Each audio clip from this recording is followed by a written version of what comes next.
जय श्री कृष्णा। राधे राधे। भक्तजनों, आज आप सभी ने श्रवण करेंगे सोमवार की पावन व्रत कथा। कहते हैं कि भोलेनाथ की व्रत करने से और उनकी कथा सुनने से भोलेनाथ बहुत प्रसन्न होते हैं और अपना भक्तों पर वो हमेशा कृपा बरसाते हैं। तो भक्तजनों, आइए आज हम सब श्रवण करेंगे सोमवार की व्रत कथा और साथ में सुनेंगे उनकी आरती। भक्ति और श्रद्धा से भरे इस पावन सोमवार के दिन हम सभी इकट्ठा हुआ है देवों के देव महादेव भोलेनाथ की कृपा पाने के लिए। सोमवार का व्रत ना केवल मन को शांति देता है बल्कि जीवन में सुख समृद्धि और सौभाग्य का द्वार भी खोल देते हैं। कहते हैं कि जो भी सच्चे मन से इस व्रत को करता है उसकी हर मनोकामना भगवान शिव अवश्य पूर्ण करते हैं। आज की इस पावन व्रत कथा में हमें सुनाएंगे किस प्रकार एक साधारण भक्त ने अपनी अटूट श्रद्धा और विश्वास से भोलेनाथ को प्रसन्न किया था और अपने जीवन के सभी कष्टों से मुक्ति पाई थी। यह कथा हमें सिखाती है कि सच्ची भक्ति में कितनी शक्ति होती है और कैसे भगवान शिव अपने भक्तों पर ओ सदाए कृपा बरसाते रहते हैं।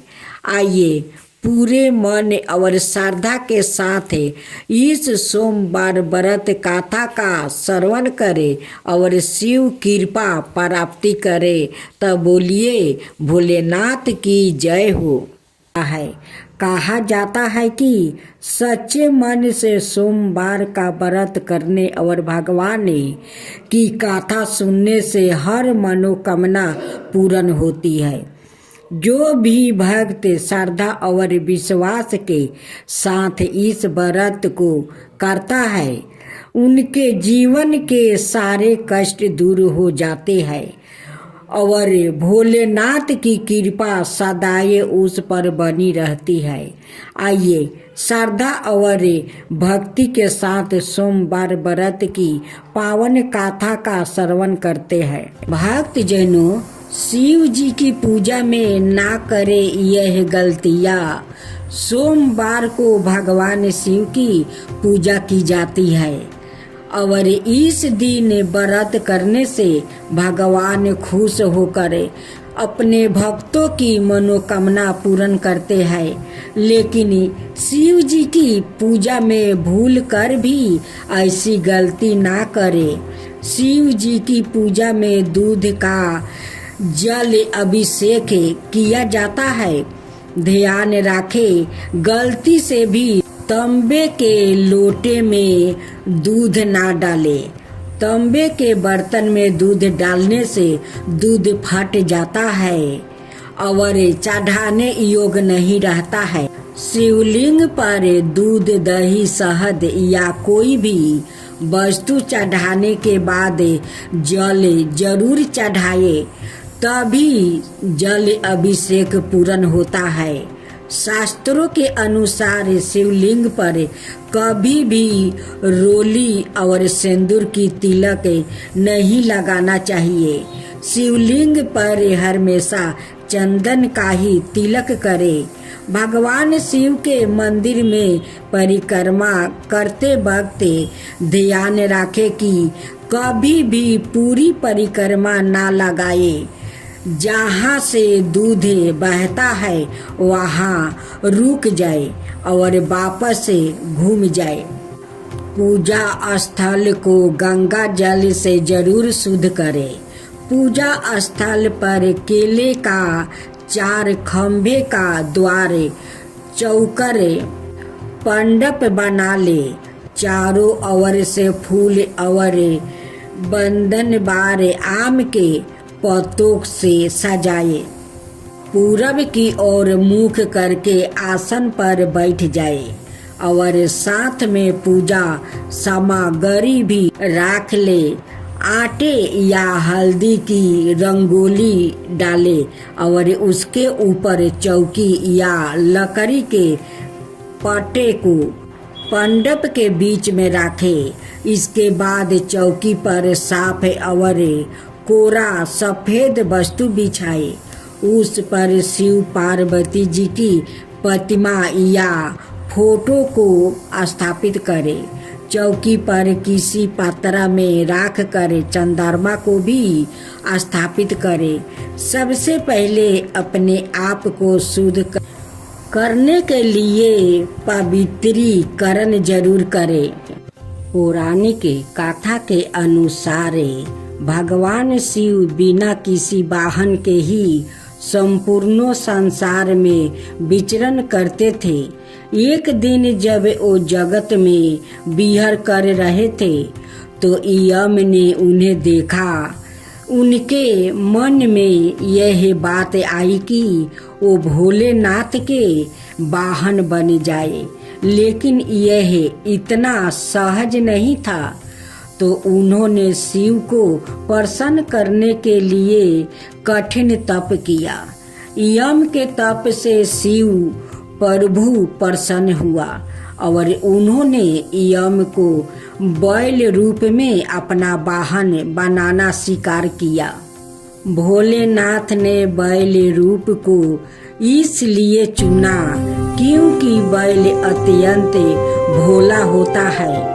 इसके मन में किसी भी प्रकार का छल कपट नहीं होता।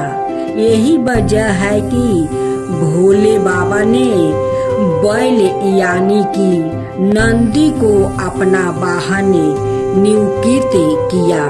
यही नहीं, शिव जी ने नंदी को अपना प्रधान सेनापति भी बनाया। कहा जाता है कि भगवान शिव की सेना नंदी बाबा के कहने पर ही चलती है। अब दूसरी कथा। पौराणिक कथाओं के अनुसार पुरांत काल में एक शिलाद नाम के एक ऋषि हुआ जो कि पूर्ण रूप से प्रभु की पूजा में लीन रहने लगे। ऐसे में परिवार के लोग को उनके वंश की चिंता हुई। यह परेशानी लेकर सभी उनके पास पहुँचे और गृहस्थ जीवन में वापस आने का निवेदन किया। हालांकि वो नहीं माने, लेकिन उन्होंने जन्म मृत्यु से पूरे संतान प्राप्ति के लिए देवराज इंद्र की पूजा की। इंद्र प्रसन्न हुए तो लेकिन ऐसी संतान का आशीर्वाद देने में असमर्थता जाहिर की।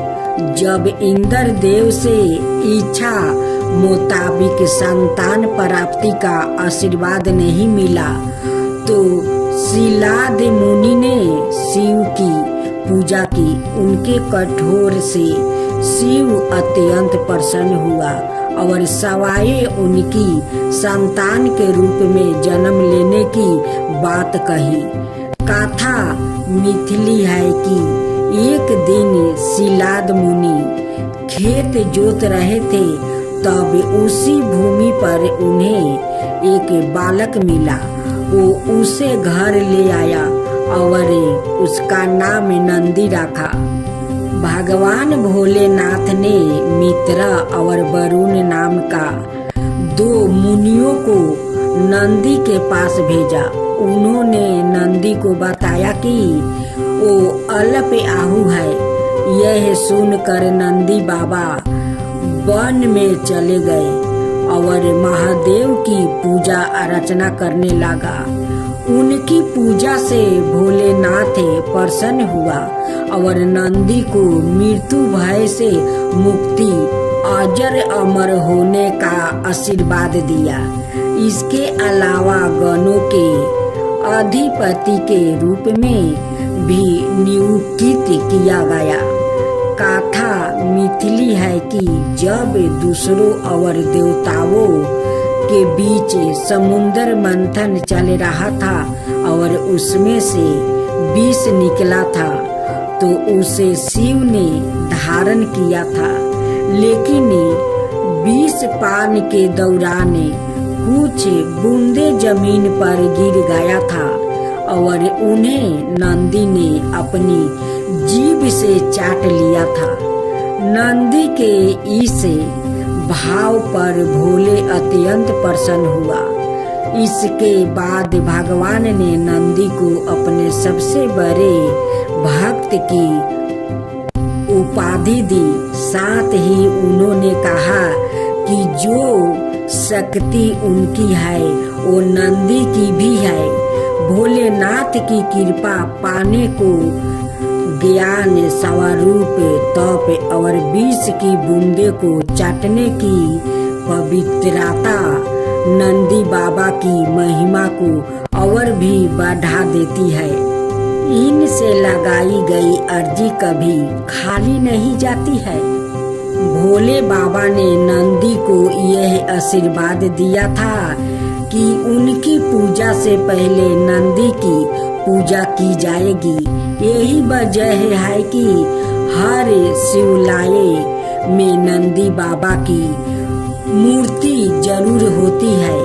यही नहीं, यह भी मानता है कि यदि आपको भोलेनाथ से कुछ मांगना है और अपने नंदी बाबा के कानों में सच्ची श्रद्धा, पवित्रता और अटूट निष्ठा से अपनी बात कह दी तो वो भोलेनाथ तक जरूर अर्जी पहुंचा देते हैं। यही नहीं, शिव जी भी मुराद पूरी कर देते हैं। श्री कृष्णा, राधे राधे। भक्त जनों, आज आप श्रवण करेंगे सोमवार की संपूर्ण व्रत कथा। इस कथा को आप सभी ने सुने तो पूरा सुने, अधूरा मत सुने, नहीं तो भोलेनाथ का अपमान होता है, वो क्रोधित हो जाते हैं। उनकी कथा सुनने से भोलेनाथ आप लोग पर हमेशा कृपा बरसाते हैं। अगर भोलेनाथ का कृपा नहीं होते तो हम लोग अपना संसार में खुश कैसे रहते। उन्हीं के कृपा से तो हम लोग बहुत खुश रहते हैं अपना संसार में। तो आइए हम सभी भोलेनाथ की संपूर्ण कथा को श्रवण करते हैं। वो अत्यंत क्रोधित स्वभाव के थे। उनके एक शिष्य का नाम बिरदुसेन था। बिरदुसेन की पत्नी का नाम हेमलता था। एक दिन तुमने तो कहा था कि तुम्हें जोर का दर्द हो रहा है, ऐसी अवस्था में कहाँ जा रही हो?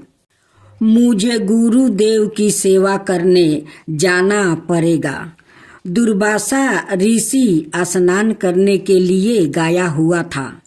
बिरदुसेन उनके यज्ञ की तैयारी करने लगा। सर में दर्द होने के कारण वह अपनी आंखें बूंद कर बांस की नली से अग्नि जलाने के लिए वो जोर से फूंक मारने लगा। स्नानोपरंत दुर्वासा यज्ञ करने के लिए बैठे। बिरदुसेन उन्हें देख नहीं पाया। जैसे ही उसने अग्नि को प्रज्वलित करने के लिए फूंक मारी, जांघा पर अग्नि गिर गई। अरे, चिंगारी से मेरी जांघ जल गया। आहो, मुझसे बड़ी भारी भूल हो गई है। क्रोधित दुर्वासा ऋषि ने शिष्य को श्राप दे डाला। मुझे जलाने के अपराध में तू 1 करोड़ युग तक नरक की अग्नि में जलता रहेगा। बिरदुसेन ने विनम्रता पूर्वक दुर्वासा को अपनी व्यवस्था के बारे में बताया और उनसे क्षमा याचना की। परंतु दुर्वासा का क्रोध शांत नहीं हुआ। विदुरसेन बड़े दुखी मन से अपनी कुटिया में लौट आया।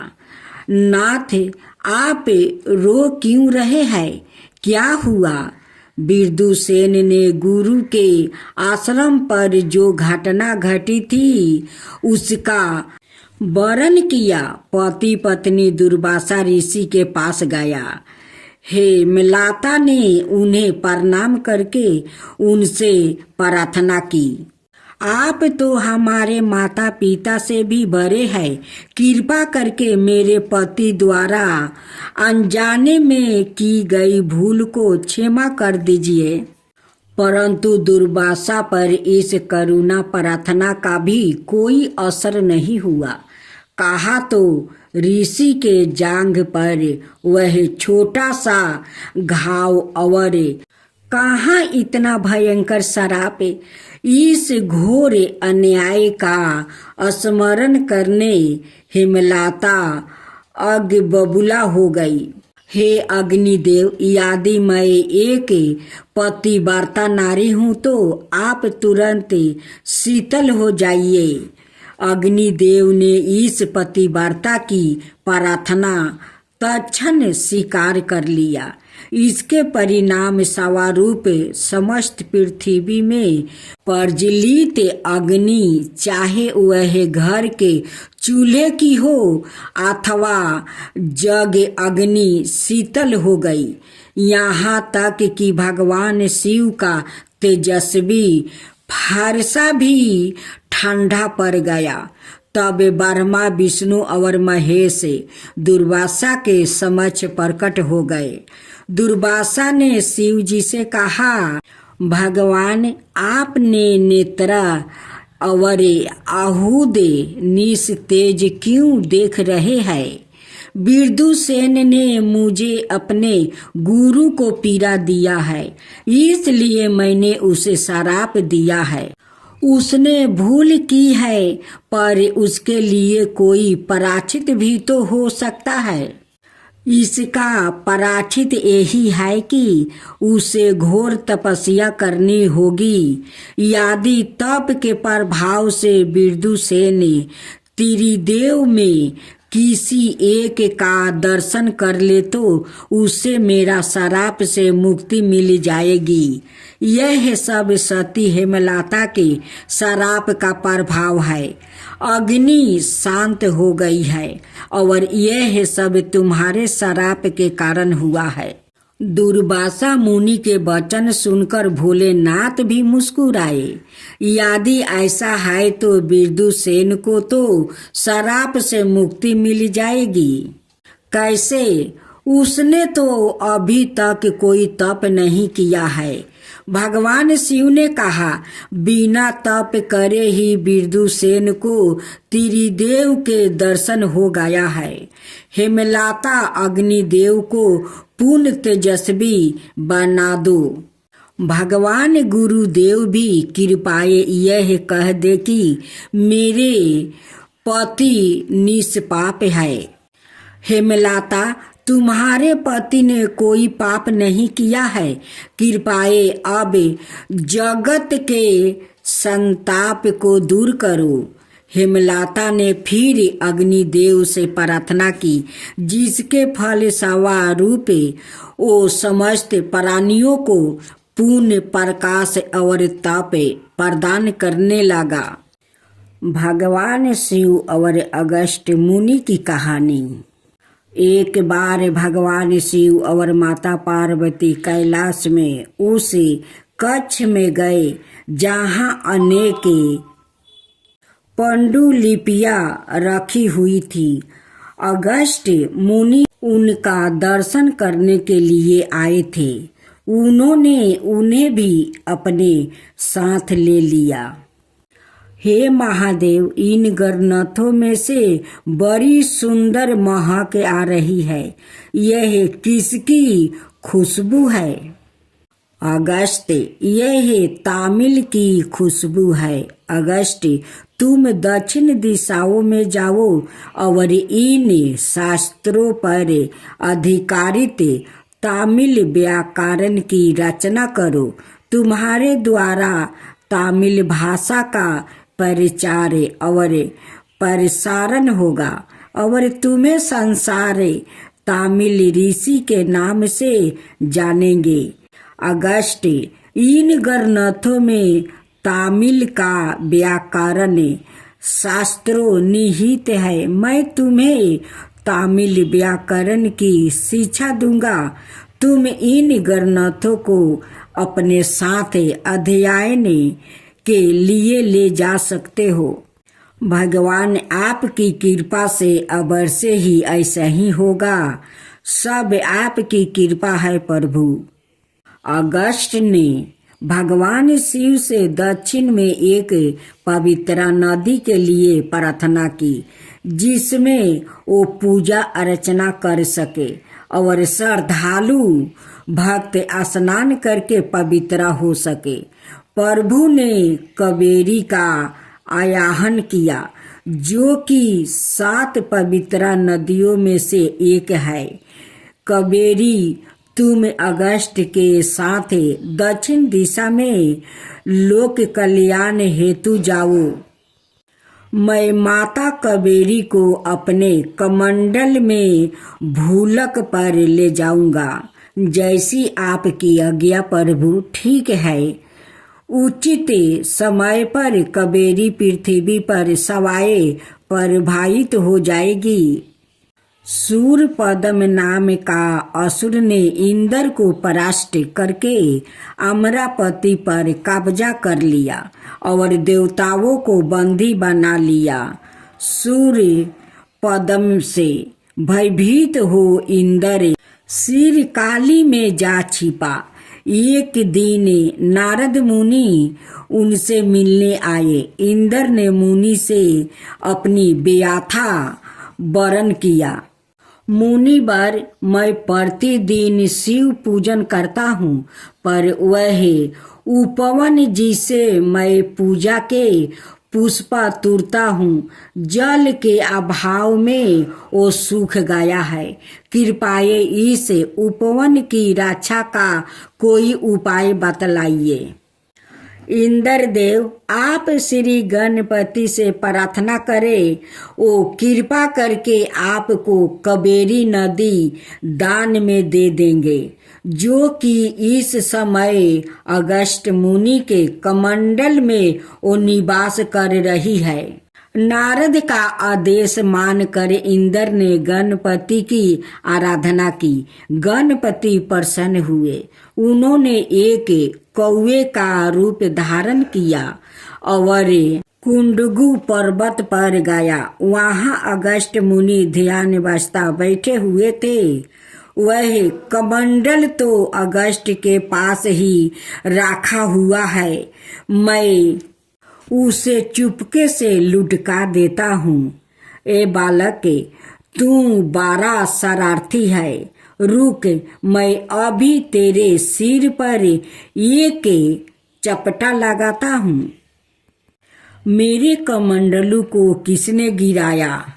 अच्छा, जरा ऐसा करके तो दिखाइए। गणेश ने एक ब्राह्मण बालक का रूप धारण किया और मुस्कुराते हुए वहां प्रकट हो गया। जैसे ही अगस्त मुनि ने अपना हाथ उठाया, उन्होंने देखा कि बालक के स्थान पर गणपति खड़े हैं। हे गणपति, मैंने आपको पहचाना नहीं। मुझसे बड़ी भारी भूल हो गई है। प्रायश्चित के रूप में मैं सवाए ही अपने सिर पर वो थापर लगाऊंगा। हे विनायक, आप संसार के लोक पर अकारण ही करुणा करते हैं। आपके सामने अपने भक्तों के कष्टों का निवारण करने का इतना अग्रही कोई भी नहीं है। आपके मंदिर में जो भी श्रद्धालु आए और अपना सर थपथपाए, उन पर आप कृपा करें। मुनिवर, आप व्यर्थ में दुखी ना हो। मैंने इंद्र को वरदान दिया है कि कावेरी यहाँ से प्रवाहित होगी। आज से कावेरी पूरे दक्षिण भारत को पवित्र करेगी। हे गणपति, आप आशीर्वाद दे, लेकर मैं भूलक की यात्रा पर निकल पड़ती हूँ। कावेरी, तुम्हारे तटों पर बड़े बड़े मंदिर बनेंगे और तुम्हारा पुण्य सदाए उजागर रहेगा। कहानी है गंगा की महानता। भगवान पृथ्वी पर हो रहे कुंभ मेले में बड़ी भारी भीड़ उमड़ रही है। छोटे छोटे बच्चों से लेकर बड़े वृद्धा तक सब लोग गंगा जी में डुबकी लगाकर पुण्य कमाना चाहते हैं। कितनी अद्भुत बात है। तुम ठीक कह रहे हो पार्वती, पर इतने लोग में ऐसे कितने हैं जो वास्तव में गंगा की महिमा की वो जानते हैं। कितने वृद्धा ऋषि मुनि भी इस महान पर्व में सम्मिलित है। क्यों वो भी गंगा की महिमा से अनभिज्ञ है। त्रिवेणी संगम बड़ी भारी भीड़ है। चलो हम वहां जाकर ही वास्तविकता का पता लगाते हैं। जैसी आपकी इच्छा स्वामी। मैं एक बूढ़े मृत्यु का रूप लेता हूँ और तुम उसकी सुंदर पत्नी का रूप धारण कर लो। हाय, मेरे पति की मृत्यु हो गई है। कोई है जो मेरी मदद कर सके? मैं क्या करूं? हाय, मेरी पति की मृत्यु हो गई है। कोई है जो मेरी मदद कर सके? मैं क्या करूं? स्त्री का विलाप सुन कर उसके चारों ओर भीड़ इकट्ठा हो गई। हम किस तरह तुम्हारी मदद कर सकते हैं? माता, यह मृत्यु मेरे पति है। उनकी इच्छा थी कि वो अपने जीवन की आखिरी घड़ी गंगा के तट पर वो व्यतीत करे। इसलिए हम लोग बड़ी दूर से चलकर यहाँ आए हैं। पर यहाँ तो यह दुर्घटना घट गई। यह सब प्रबंध का खेल है। बहन, परेशान मत हो, हम तुम्हारी मदद करने के लिए तैयार है। कई लोग उस स्त्री की मदद करने आगे आए, पर कोई उसकी सहायता का फायदा उठाने की कोशिश में था, तो कोई उसका आभूषण लूटने की कोशिश में थे। मुझे इनका क्रियाक्रम करना होगा। कौन इसमें मेरी मदद करेगा? देवी, आप मुझसे कहिए क्या करना होगा। मैं हाजिर हूँ, मुझसे कहिए। मैं आपके पति को अपने कंधे पर उठा कर ले जाऊंगा और उनका अंतिम संस्कार करूंगा। हम सब यहाँ पर मौजूद है। तुम जरा भी चिंता मत करो। धन्यवाद, पर एक शर्त है। आपसे जो मन और शरीर से वो पूर्णतः पवित्र हो, वो ही मेरे पति का अंतिम संस्कार करेगा। यह सुनकर सबकी बोलती बंद हो गई। जिनकी दृष्टि उस स्त्री के गहनों पर थी, वो फौरन दूर हट गया। अनाए लोग भी हिचकिचाने लगा। क्या इस भीड़ में ऐसा कोई नहीं जिसका मन बुरी तरह से पवित्र हो? क्या कोई भी मेरे पति का अंतिम संस्कार नहीं कर सकता? क्या ऐसा भी कोई व्याकृत हो सकता है जो पुनीत निष्पाप हो? कैसी विचित्र शर्त है। यह सोच कर भीड़ धीरे धीरे वो हटने लगी। उसी समय वहां पर एक नवयुवक आया। बहन, मैं आपकी सहायता करूंगा। ओ नौजवान तुरंत ही गंगा में एक डुबकी लगाकर उस महिला के समक्ष प्रस्तुत हो गया। मैं अब आपके पति का अंतिम संस्कार करने के लिए तैयार हूँ। आपको मेरी शर्त पता है। न केवल एक पूर्ण रूप से पवित्र आत्मा वाला व्यक्ति ही मेरे पति का अंतिम संस्कार कर सकता है। हाँ, मुझे पता है। कृपया थोड़ी प्रतीक्षा करें। अरे नौजवान, क्या तुम यह देवों के साथ कह सकते हो कि तुमने आज तक कोई अनुचित कार्य नहीं किया? क्या तुम हमें बेवकूफ समझते हो? आहो, क्या आप लोग इतना भी नहीं जानते? मैंने जैसी ही गंगा जी में डुबकी लगाई, माँ गंगा ने मेरे सारे पाप धो डाली और मुझे बिल्कुल पवित्र कर दिया है। उसी समय भगवान शिव ने, जिन्होंने उस मृत्यु का रूप धारण लिया था, माता पार्वती के साथ प्रकट होकर सबको दर्शन दिया। जिन लोग ने गंगा में स्नान किया था, उन सबों को भगवान के दर्शन हो गया। देखा पार्वती, ये नवजुब ही गंगा की महिमा को जानते हैं। केवल तुम ही ओ वीर और पवित्र व्यक्ति हो जो मेरे पति का अंतिम संस्कार कर सकते हो।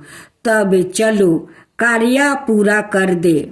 भगवान उस एक नवजुबा व्यक्ति के कारण कितने लोगों को आपके दर्शन हो गया।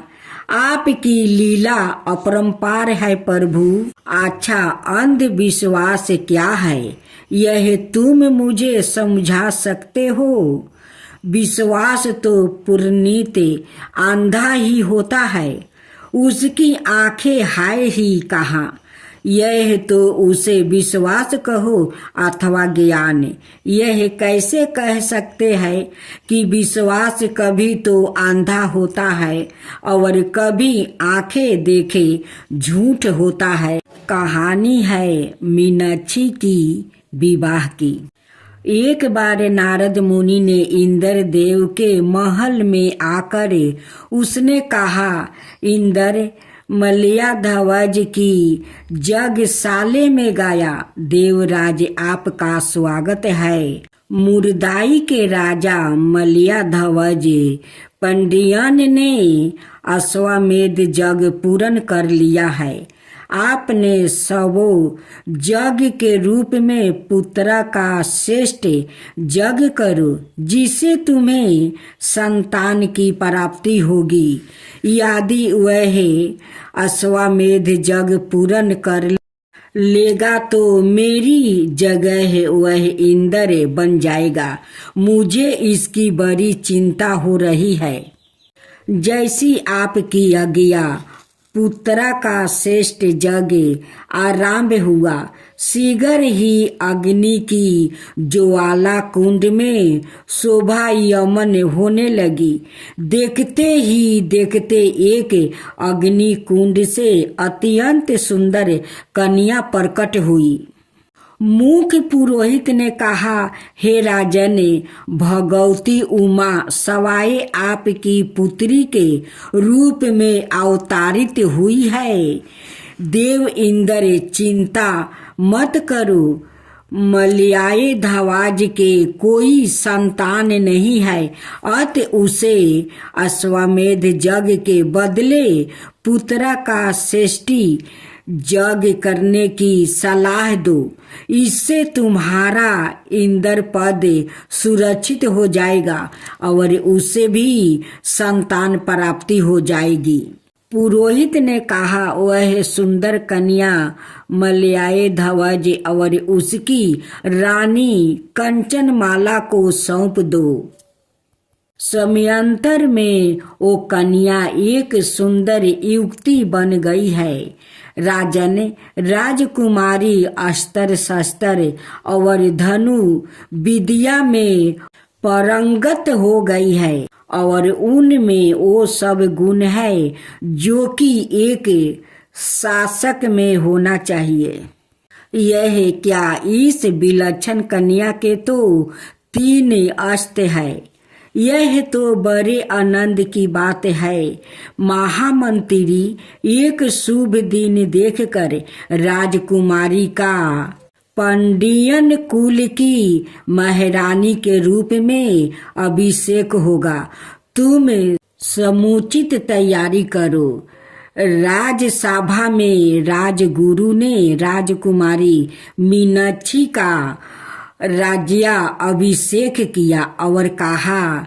उसी समय आकाशवाणी हुई, यह राज्या जिसका नेतृत्व कुमारी मीनाक्षी करेगी अब से कात्री नाडु के नाम से जाना जाएगा।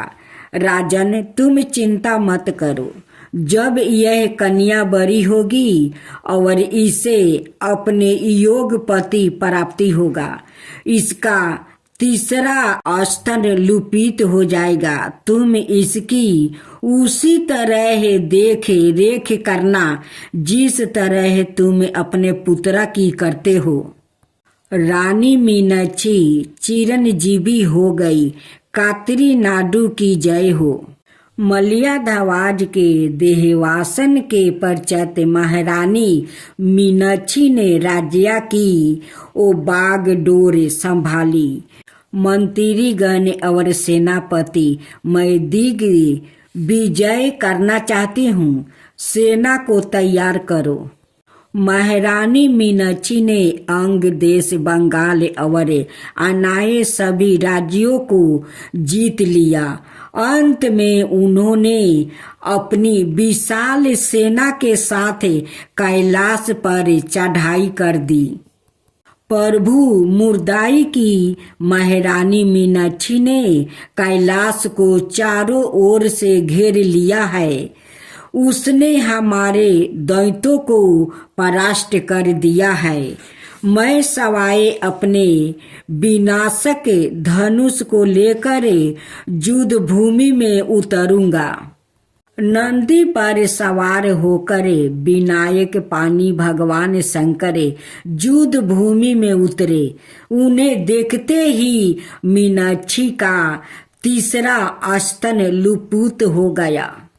मेरा 3 स्तन लुप्त हो गया, इसका मतलब यही मेरे होने वाला पति है। मैं अगले सोमवार मुरादाई आकर तुमसे विवाह करूंगा। मेरा सिर सवाए ही आदर से झुका जा रहा है, जैसी आपकी आज्ञा प्रभु। हे मीनाक्षी, मैं सदाए तुम्हारे साथ हूँ। मैं और तुम अभिना है। अब तुम मुरादाई लौट जाओ। प्रभु, आप कृपाए कल्याण सुंदर के रूप में लगन मंडप में पधार कर हमें कृतार्थ करे। प्रभु ने एक सुंदर वर का रूप धारण किया और उनका विवाह संपन्न हुआ। तो भक्तों, इस पवित्र सोमवार व्रत कथा का यही समापन होता है। यह कथा हमें सिखाती है कि चाहे जीवन में कितनी भी कठिनाइयाँ क्यों न आए, यदि हमारे मन में सच्ची आस्था और भगवान शिव के प्रति विश्वास है तो हर संकट का अंत निश्चिंत है। भोलेनाथ अपने भक्तों की पुकार अवश्य सुनते हैं और उन्हें सुख समृद्धि का आशीर्वाद प्रदान भी करते हैं। आइए अंत में हम सभी मिलकर भगवान शिव से प्रार्थना करें कि वो हमारे जीवन को सुख शांति और खुशियों से भर दे और हमें सदाई अपने चरणों में आस्थान दे। तब बोलिए भोलेनाथ की जय हो, भोले भंडारी की जय हो।